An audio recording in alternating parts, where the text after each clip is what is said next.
હવે બીજું છે ઓક્સિજન ચક્ર. તો ઓક્સિજન ચક્ર તો ઓલરેડી આપણે સમજેલા જ છીએ. ચલો કઈ રીતે સમજેલા છીએ? આપણે ઓક્સિજન શ્વાસમાં લઈએ છીએ, શ્વાસમાં લઈએ છીએ. તો પ્રશ્ન થાય તો વાતાવરણમાં ઓક્સિજન આવે છે ક્યાંથી? તો વાતાવરણમાં વનસ્પતિ ઓક્સિજન મુક્ત કરે છે ને, જ્યારે ખોરાક બનાવશે ત્યારે ઓક્સિજન મુક્ત કરશે. સમજાણું? આપણે શ્વાસમાં લઈ લઈએ છીએ, જ્યારે વાતાવરણમાં છોડે છે કોણ? તો કે વનસ્પતિ છોડે છે. તો એ આખું ચક્ર બની જશે કે નહીં? સમજાણું કે ન સમજાણું? કે ચલાવું ડિટેલમાં?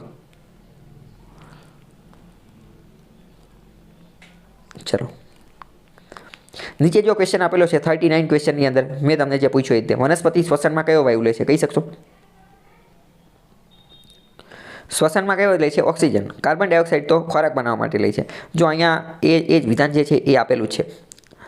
વનસ્પતિ અને પ્રાણીઓ શ્વસન ક્રિયા દરમિયાન હવામાંથી ઓક્સિજન લે છે. આનો મતલબ શું? એ વનસ્પતિ હોય, પ્રાણી હોય, ફૂગ હોય, ગમે હોય, કોઈ લેવા દેવા નથી. શ્વસનમાં તો હંમેશા ઓક્સિજન જ વપરાય.